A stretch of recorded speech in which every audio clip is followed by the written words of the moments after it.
So I've got to give it to Dana White. He just gave Francis Ngannou a whole day to have his moment before diverting the energy back onto the UFC and not only making an announcement for a stacked Fight Night card, but making a recycling announcement for fights that have literally already been made. And I swear I've broken down a lot of these fights before. They just weren't given this big, grandiose announcement by Dana White. I'm pretty sure he was going to wait till November, but of course, he wasn't going to have that Ngannou moment go on for more than a few days. So let's just get into it, guys, because we have an unbelievably stacked Fight Night going down in Texas, okay? December 2nd with 2 5-rounders. The co-main event that I'm going to announce first is Dan Hooker and Bobby Green. I cannot wait to see that fight. Bobby Green just continues to be one of the most active guys in the UFC. The main event, Arman Tsarukyan versus Beneil Dariush. I don't know if you just realized that my voice cracked, but there's something going on with my voice, which is why I haven't been filming a lot of videos throughout the past couple of days. I don't know what the hell's going on, but I need to shake whatever this is because my voice keeps cracking up and down. So I'm going to try to find like a good tone of voice to maintain without it cracking. We also have a sink or swim matchup for Sean Brady. He's going to be taking on the veteran Kelvin Gastelum. A debut for Deiveson Figueiredo. He will be fighting Rob Font. And of course, we have Azamat Mirzakhanov versus Khalil Rountree. I'm going to give my early predictions for every single one of these fights. I think that Beneil Dariush is going to school Arman Tsarukyan. The first thing I want to say is let me take you back a year ago when Justin Gaethje was gearing up to fight Rafael Fiziev, and I would say 80% of MMA fans were writing off Justin Gaethje because he had just gotten sent through time and space against Charles Oliveira. And a lot of us were saying he was chinny, he was done, he was washed, Fiziev is going to run through him. And I look at this in a similar way because even though Justin Gaethje may be a little bit more elite than Beneil Dariush, I think Fiziev is more elite than Arman Tsarukyan and a whole lot more dangerous on the feet. I don't think that Beneil Dariush's chin is going to be gone just because he got finished by Charles. I think that there really is a massive difference between Charles Oliveira's power and the power of pillow hands Arman. And if you're thinking about that grappling, dude, Beneil Dariush is not going to let Arman Tsarukyan get the better of him on the ground. He's just so good at getting out of bad positions. If there's anyone that can whip up some scrambled eggs, it's Beneil Dariush. And he's a position over submission guy.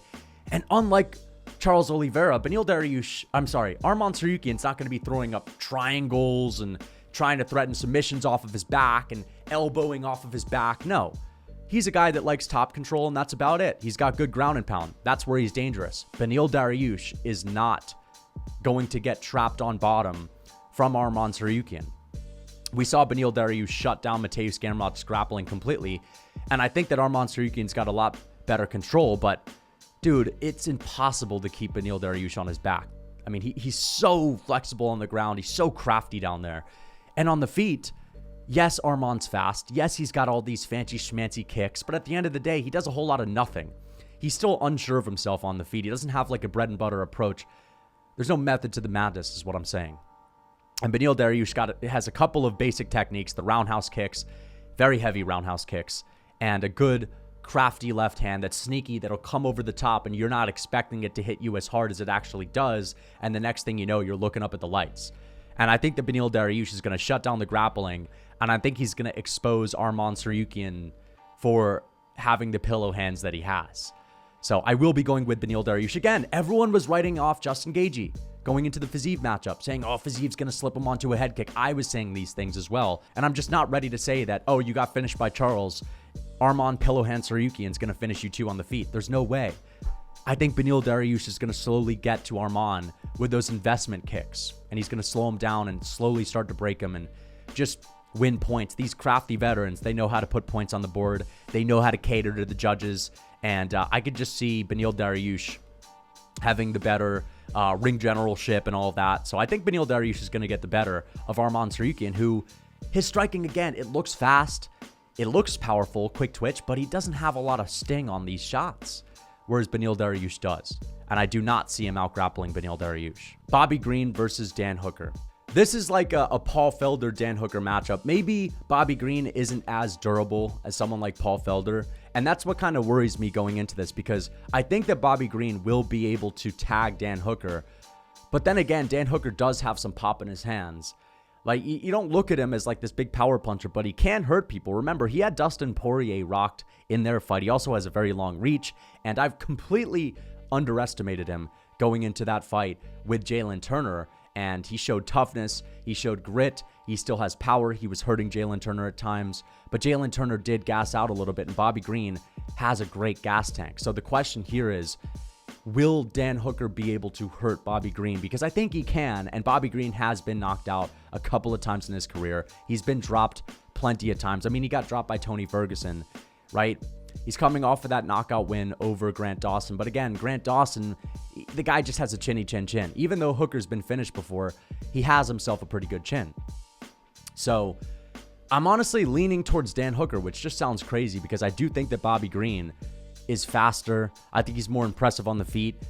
Dan Hooker still has this like slow-mo version of, I don't even know. He's like an old, slow version of himself at this point in his career, but he still makes it work. So yeah, man, I think I could see Dan Hooker weathering the storm, getting his ass kicked in the first round, and just finding the right shots, gritting down. He's one of these guys where you have to hit him to really wake him up. You've got to rattle him a little bit to wake him up. That's how he's always been. Dustin Poirier had to rattle him early to wake Dan Hooker up, and then we saw that famous second round where, you know, he had Poirier slumped over, and the same thing with Jalen Turner. He got his ass kicked in the first, and then he started smoking Jalen Turner in the second, even after eating that head kick and breaking his face. So Bobby Green, not a lot of power in his hands. I don't think we're going to see a lot of grappling. I'm kind of liking Dan Hooker's ability to find a finish here. And I know that sounds crazy. Bobby Green just got himself a finish. But again, the Dawson fight, it was a little bit of a one-off. Let's not act like that's the usual occurrence with Bobby Pillowhands Green, okay? This is going to be a scrap. It's going to be a war. I just think that Dan Hooker's going to drop Bobby Green a few times, and he may finish him. He may be able to get him out of there. But we'll see. When's the last time Bobby Green has dealt with anyone that's got a really long reach that's also really tall? Right? Grant Dawson, Drew Dober. Like, he's been fighting a lot of guys that are these short, stockier builds, and he's been teeing off on them. Or some guys that are just mediocre.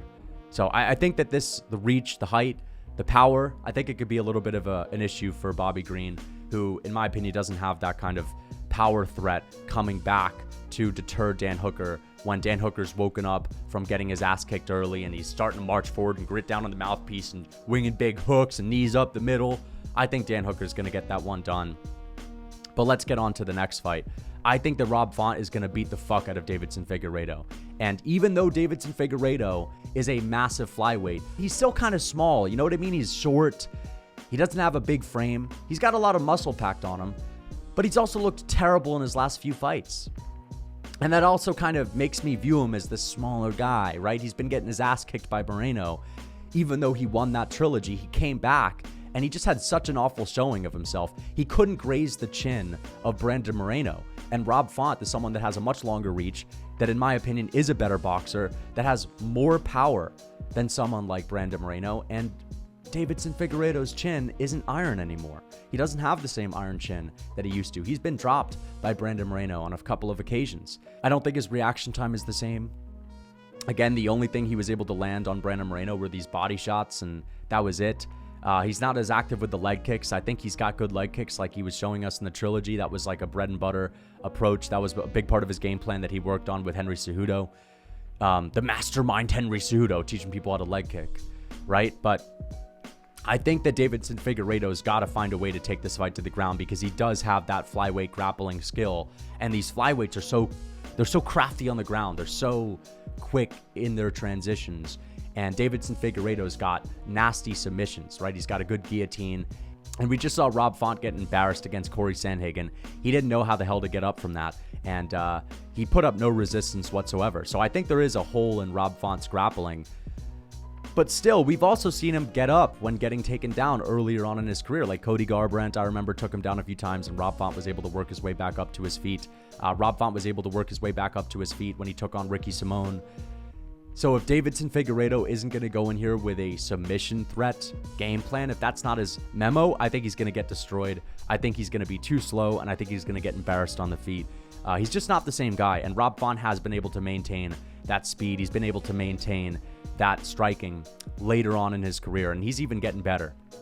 Deiveson Figueiredo, I really do think that this is a bad matchup for him, unless he goes in with the grappling heavy approach. But I just don't see that happening. It's just hard to change your style up and do a whole 180 at the latter half of your career when you're used to fighting some way. So I'm looking forward to it. I'm looking forward to seeing how Deiveson will look. But again, even though he's big for a flyweight, it is still proportionally a big jump. And these bantamweights are pretty big, especially someone like Rob Font. He is a big bantamweight, and he's lean at bantamweight too.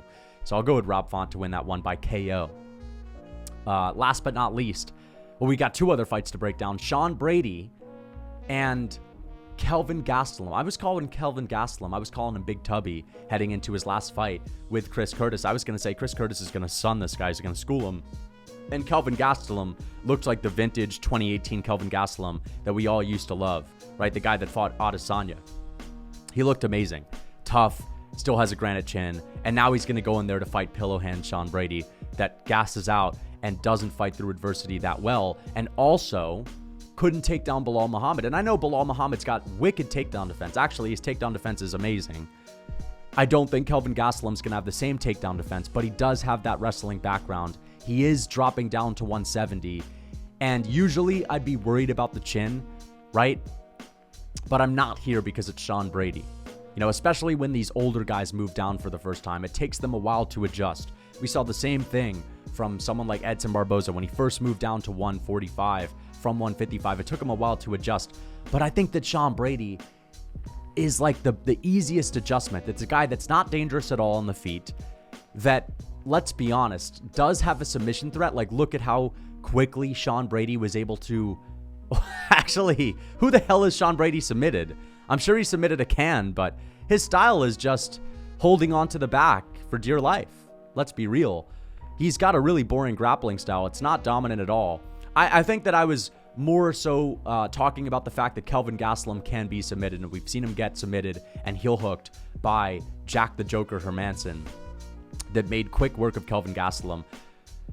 But I also saw really good scrambles in Kelvin Gastelum's fight against Ian Heinisch, right? And I still saw some good cardio on him. He's still tough. He's got power. His striking is looking improved. I saw a little conversation that he had with Adesanya at a UFC event. And he was telling Adesanya, like, man, I just feel that energy. I can feel it coming on, man. I feel my career taking a turn.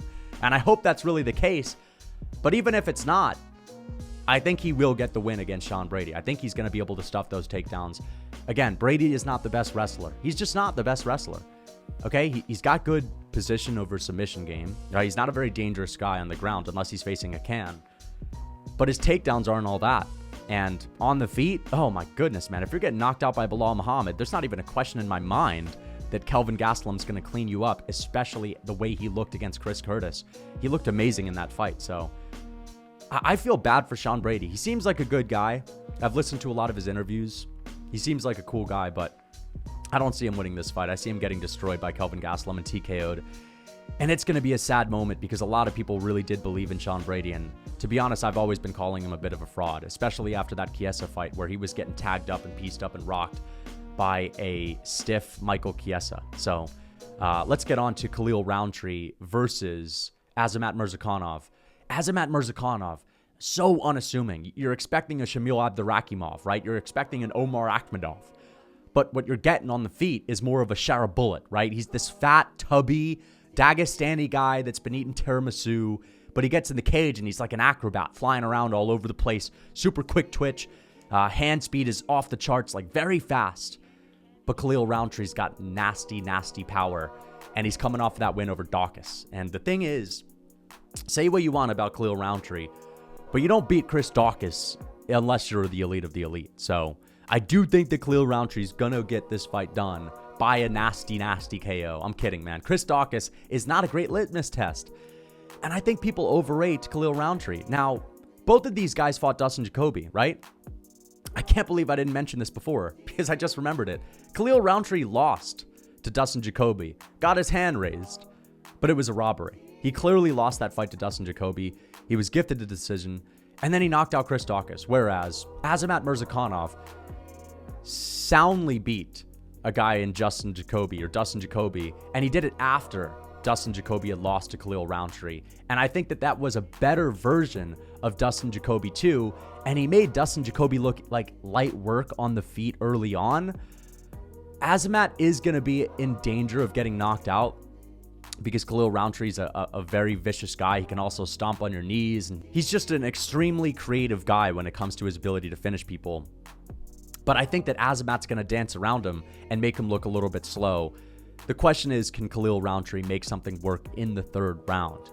That's the question. I don't know who to pick here. I could totally see Khalil Rountree knocking him out at any point in the fight. If Azamat slips up, maybe throws a kick, falls down, and Khalil Rountree catches him with a soccer kick on his way up. But I'm going to go with Azamat Murzakanov to win this fight by decision. Maybe getting his ass kicked in the third round because that gas tank is questionable. So I hope you guys enjoyed the video. This is an unbelievably stacked card.